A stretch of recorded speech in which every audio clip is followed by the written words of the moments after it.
बिस्मिल्लाहिर्रहमानिर्रहीम। आज हम एफएससी पार्ट 1 के चैप्टर नंबर 2 के सेकंड लेक्चर के सेकंड हाफ है उसको डिस्कस करेंगे। सेकंड हाफ के अंदर इन टॉपिक से रिलेटेड एमसीक्यूज को डिस्कस किया जाएगा। Multiplication of a vector by a scalar, unit vector, null vector, equal vector, rectangular component of a vector, position vector. इन टॉपिक से रिलेटेड जो एमसीक्यूज हैं उनका सेकंड पार्ट जो है वो आप डिस्कस करते हैं। हमारा फर्स्ट एमसीक्यूज है एक्स कंपोनेंट ऑफ और rectangular vector is A x is equal to A tan theta, A x is equal to A cos theta, A x is equal to A sine theta या none of these.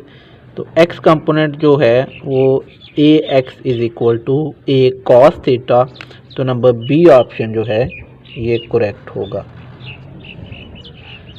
Second है the angle eight which rectangular component are equal 30, 45, 60 या 90। तो rectangular component जो हैं उनको हम लिखते हैं A x is equal to A cos theta और A y is equal to A sine theta. तो at theta is equal to 45, cos 45 is equal to sine 45 is equal to 1/√2। तो 45 degree के ऊपर ए एक्स की value A y की value के equal होती है। तो हमारे पास जो नंबर बी ऑप्शन है 45 करेक्ट होगा। नंबर 3 है the x component of a vector with magnitude 10 and angle 60 is √2, 1/2, 5 या 5/3। तो एक्स कंपोनेंट को अगर हम डिफाइन करें तो A x is equal to A cos theta. यहाँ पे मैग्नीट्यूड जो है वो हमारे पास 10 है और एंगल जो है वो 60 डिग्री है। तो एक्स कंपोनेंट की वैल्यू 10 इंटू कॉस 60, कॉस 60 1/2। तो ये 2 10 से कैंसिल, तो एक्स कंपोनेंट की वैल्यू जो है ये 5 होगी। तो हमारे पास जो नंबर सी ऑप्शन है वो करेक्ट होगा। नंबर 4 है the magnitude of a vector can never B positive, negative, both या नन। तो मैग्नीट्यूड जो है वो कभी भी नेगेटिव नहीं हो सकती, क्योंकि मैग्नीट्यूड का जो फॉर्मूला है मैग्नीट्यूड एक्स कंपोनेंट का भी स्क्वायर, वाई कंपोनेंट का भी स्क्वायर √। तो इसका अगर कोई कंपोनेंट नेगेटिव भी होगा तो उसका स्क्वायर उसको पॉजिटिव बना देगा। तो magnitude can never be negative. तो नंबर बी ऑप्शन जो है ये करेक्ट होगा। नंबर 5 है the direction of vector is determined by tan inverse A X over Y, sine inverse A Y over A X, tan inverse A Y over A X, cos inverse A Y over A X. तो direction का formula है tan inverse A Y over A X. तो number C option correct होगा। Number 6 है the vector which describe the location with respect to origin is called null vector, equal vector, position vector या normal vector. वो vector जो हमें किसी भी vector की लोकेशन बताता है विद रिस्पेक्ट टू ऑरिजिन, तो इसको हम पोजीशन वेक्टर कहते हैं। तो नंबर सी ऑप्शन करेक्ट होगा। नंबर 7 है the vector r is equal to A i C के lies in plane x y, y z, x z या एक्स वाई जेड। तो आई यूनिट वेक्टर एक्स के लिए है और के यूनिट वेक्टर जी के लिए है। तो ये एक्स और जी प्लेन में लाई करेगा। तो number C option X C correct होगा। नंबर 8 है two vector are anti parallel then the angle between then 90, 180, 270 या 360। तो जो वेक्टर एंटी पैरेलल होते हैं उनमें एंगल 180 होता है। तो बी ऑप्शन करेक्ट होगा। जबकि जो वेक्टर परपेंडिकुलर होते हैं उनमें 90 होता है और जो पैरेलल होते हैं उनमें 360 या 0 एंगल होता है। नंबर 9 है forces 12 newton and 5 newton are added, the resultant cannot be. दो फोर्सेज हैं जिनकी मैग्नीट्यूड 12 न्यूटन और 5 न्यूटन है और उनको ऐड करना है, तो इनमें से इसका रिजल्टेंट क्या नहीं हो सकता? 13 न्यूटन, 7 न्यूटन, 6 न्यूटन या 17 न्यूटन, 5 न्यूटन और 12 न्यूटन। अगर तो ये दोनों फोर्सेस पैरेलल होंगी तो इनका जो मैक्सिमम रिजल्टेंट होगा 12/5 वो 17 न्यूटन है, और अगर ये दोनों फोर्सेस एंटी पैरेलल होंगी तो इनकी जो मिनिमम वैल्यू होगी 5 12 - 5 वो 7 है। तो मैक्सिमम 17 और मिनिमम 7, तो आंसर 17 से ज़्यादा नहीं हो सकता और 7 से कम नहीं हो सकता।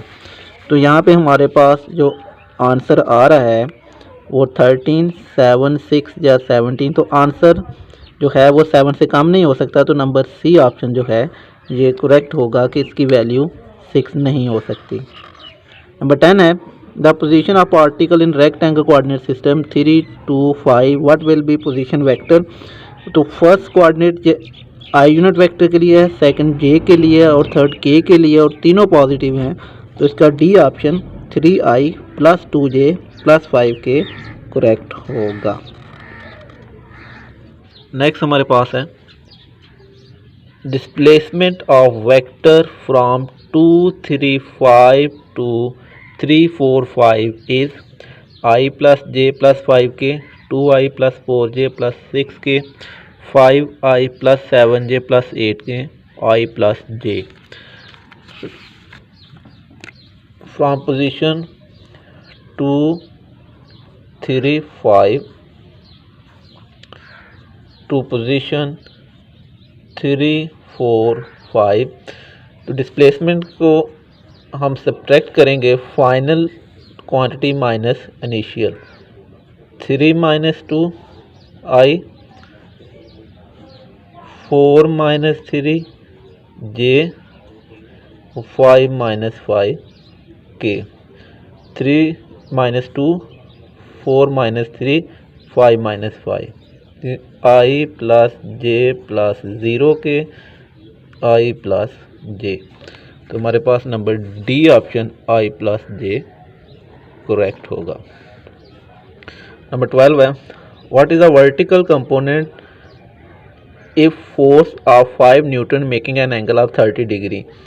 अगर फोर्स की मैग्नीट्यूड 5 न्यूटन है और एंगल 30 डिग्री है तो उसका वर्टिकल कंपोनेंट क्या होगा? तो vertical component Fy = F sin theta. तो यहाँ पे मैग्नीट्यूड 5 है और एंगल 30 डिग्री है, तो साइन 30 1/2, तो 2 × 5 को डिवाइड करेगा तो 2.5, तो 2.5। तो number B option 2.5 newton correct होगा। नंबर 13 है minimum number of unequal vector magnitude that can be added to give resultant 0, 1, 2, 3, 4। तो कम से कम अनइक्वल वेक्टर जो हैं वो कितने होने चाहिए कि रिजल्टेंट 0 हो? तो मिनिमम 3 अनइक्वल वेक्टर जो हैं मैग्नीट्यूड रिजल्टेंट 0 बना सकती है, तो नंबर सी ऑप्शन 3 करेक्ट होगा। जबकि इक्वल में 2 जो हैं वो एक दूसरे को 0 बना सकते हैं।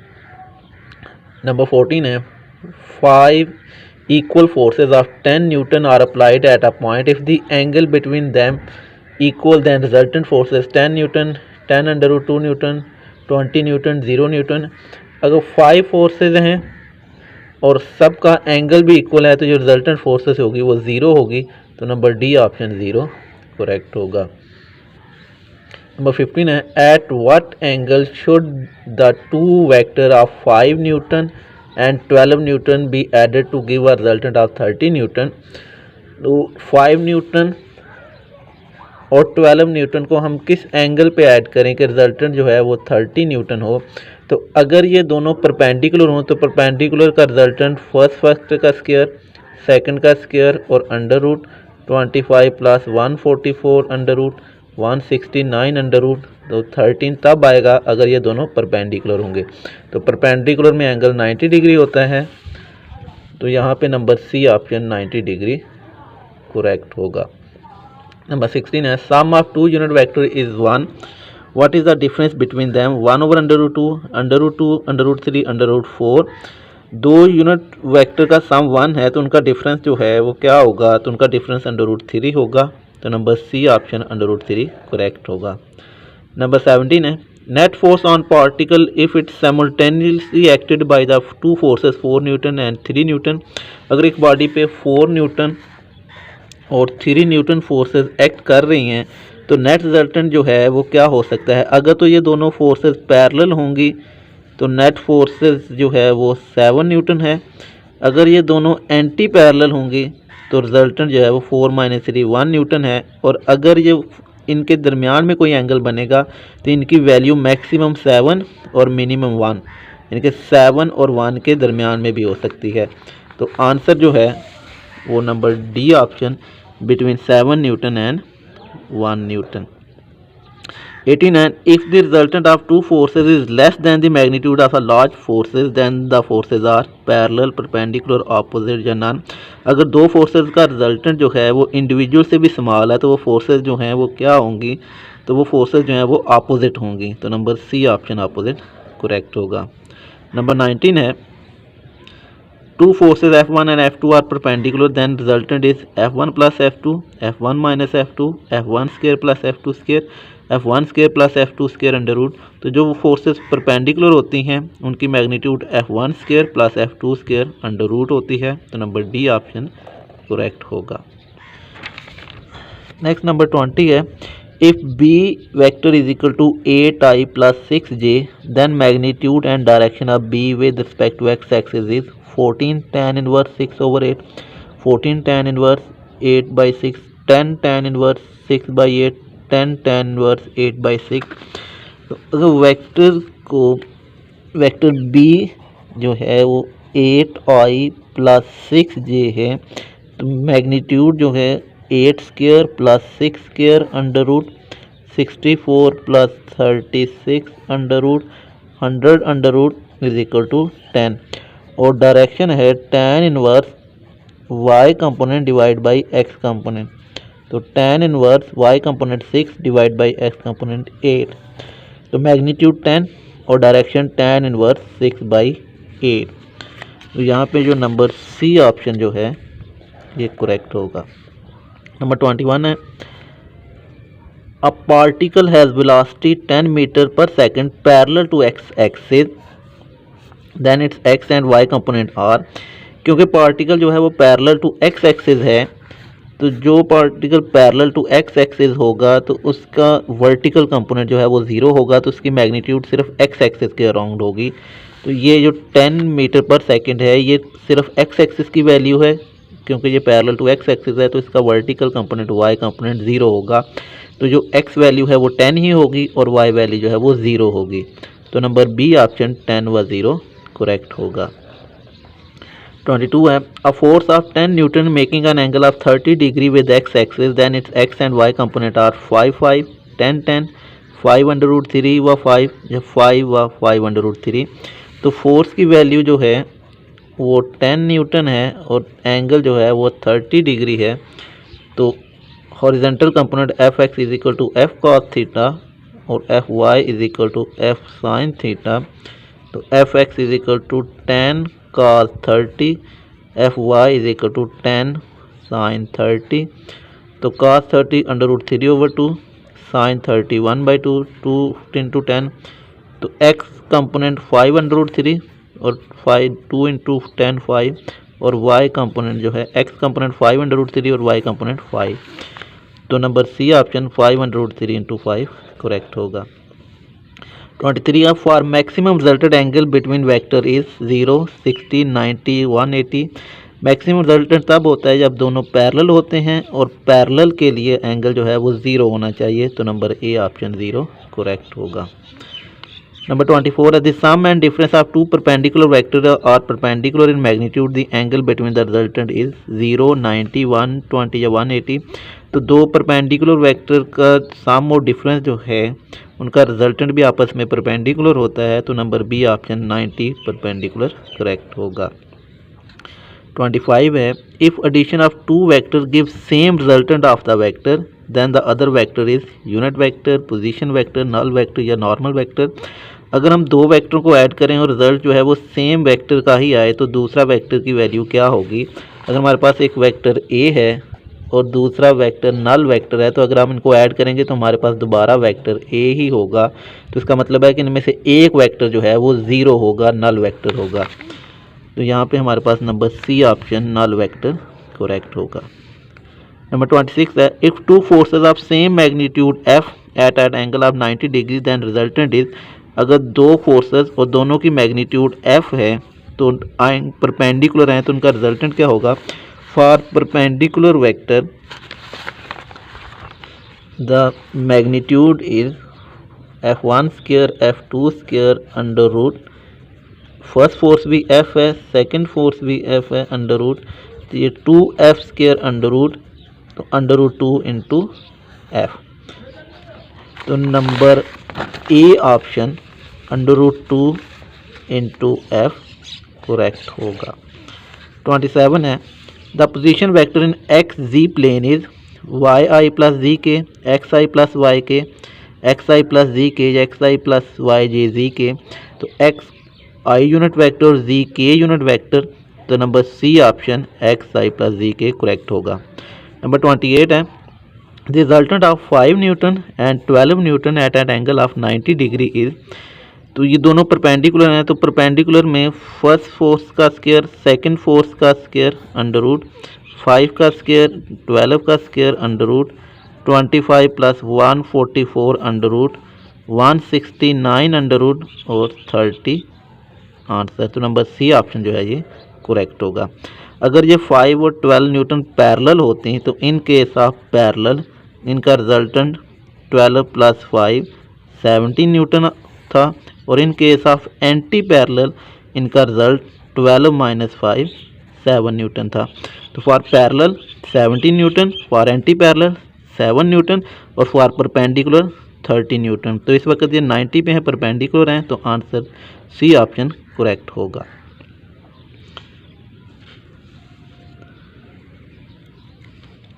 नेक्स्ट हमारे पास 29 है, rectangular component of 5 newton force is 4 newton then other component is, एक रेक्टेंगुलर कंपोनेंट जो मैग्नीट्यूड है वो 5 न्यूटन है और उसका एक कंपोनेंट 4 न्यूटन है, तो सेकंड कंपोनेंट क्या होगा। For the rectangular component the force is equal to F x square plus F y square under root. यहाँ पे नेट फोर्स जो है वो 5 न्यूटन है और एक कंपोनेंट जो है इसकी वैल्यू 4 न्यूटन है, तो सेकंड कंपोनेंट एफ वाई क्या होगा। तो यहाँ से हम एफ वाई को सेपरेट करते हैं, दोनों तरफ स्क्वायर ले लें, F square is equal to F x square plus F y square. तो एफ वाई स्क्वायर जो वैल्यू होगी वो इक्वल होगी F square minus F x square. एक टोटल रिजल्टेंट फोर्स 5 है और एफ एक्स जो है 4 न्यूटन है, is equal to F y square. तो 25 minus 16 is equal to F y square, तो F y square is equal to 9, under root ले लें तो F y is equal to 3। तो अगर टोटल रिजल्टेंट फोर्सेस 5 न्यूटन है, एक कंपोनेंट 4 न्यूटन है, तो सेकंड कंपोनेंट जो है वो 3 न्यूटन होगा। तो number B option 3 newton correct होगा।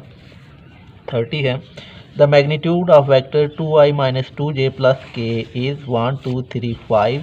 तो for vector A 2i minus 2j plus k, तो मैग्नीट्यूड है x कंपोनेंट का भी स्क्वायर प्लस y कंपोनेंट का भी स्क्वायर प्लस z कंपोनेंट का भी स्क्वायर, 2 का स्क्वायर 4 माइनस 2 का स्क्वायर प्लस 4, 1 का स्क्वायर 1, तो under root 9 is equal to 3। तो नंबर सी ऑप्शन 3 करेक्ट होगा। नंबर 31 है, in right angle triangle the ratio sine theta ratio is perpendicular over hypotenuse, base over hypotenuse, perpendicular over base या hypotenuse over perpendicular. तो for the right angle triangle the perpendicular hypotenuse base, तो sine theta is equal to perpendicular over hypotenuse, cos theta is equal to base over hypotenuse and tan theta is equal to perpendicular over base. तो sin theta perpendicular over hypotenuse, तो number A option perpendicular over hypotenuse correct होगा। 32 है, vector are added or subtracted by last triangle, head to tail rule, arithmetic rule या none of these. तो vector को हम add करते हैं according to head to tail rule, तो number B option head to tail rule correct होगा। Number 33 है the magnitude of resultant of two vector acting at right angle is than individual more less equal या thrice.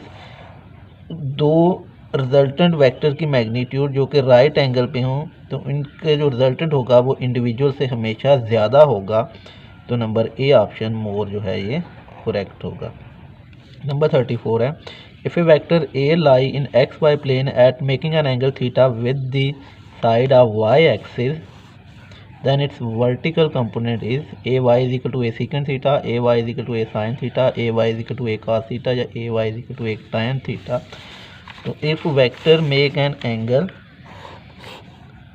vector a lie in xy plane making an angle theta with y axis, तो angle जो horizontal के साथ होगा वो होगा 90 minus theta. तो in case A x is equal to A cos 90 minus theta और A y is equal to A sine 90 minus theta. Cos 90 minus theta जो है ये साइन थीटा होगा और साइन 90 माइनस थीटा जो है ये कॉस थीटा होगा। तो इस केस में जो वर्टिकल कंपोनेंट होगा ए वाई वो बन जाएगा ए कॉस थीटा। तो यहाँ पे जो हमारे पास सी ऑप्शन है A y is equal to A cos theta ये करेक्ट होगा। 35 है if magnitude of two same vector is f then added perpendicularly then resultant is 2f under root 2f f by 2 या 2 under root f। तो दो vector जिनमें से हर एक की मैग्नीट्यूड f है अगर हम इनको परपेंडिकुलर ऐड करें तो f square plus f square under root 2 2f square under root तो under root 2 into F under root 2 into F. तो number B option under root 2 into F correct होगा। 36 है if vector A is acting along y axis then its y component is A cos theta A sine theta ये 0। क्योंकि ये vector जो है ये along act कर रहा है टोटली वाई एक्सिस तो इसका तमाम मैग्नीट्यूड जो है वो वाई कंपोनेंट होगी। तो वाई कंपोनेंट का फार्मूला जो है वो A y is equal to A sine theta. तो इस केस में क्योंकि वेक्टर जो है वो अलोंग वाई एक्सिस एक्ट कर रहा है तो वाई एक्सिस एक्ट करने की वजह से इसका एंगल जो है वो 90 डिग्री बनेगा एक्स एक्सिस के साथ। तो A y is equal to A sine 90 sine 91 होता है तो A y is equal to A. इसका मतलब ये हुआ कि उसकी तमाम मैग्नीट्यूड जो है वो वाई कंपोनेंट को रिप्रेजेंट करेगी। तो A y is equal to A होगा। तो यहाँ पे नंबर ए ऑप्शन करेक्ट होगा। लास्ट है if vector A is equal to i minus j plus 3k then its magnitude is. तो मैग्नीट्यूड है फर्स्ट कंपोनेंट का भी स्क्वायर प्लस -1 का भी स्क्वायर प्लस 3 का भी स्क्वायर अंडर रूट 2 का स्क्वायर 4 -1 का स्क्वायर +1 3 का स्क्वायर 9 अंडर रूट 9 + 1 10 + 4 ये 14 अंडर रूट। तो हमारे पास जो नंबर डी ऑप्शन है 14 अंडर रूट ये करेक्ट होगा।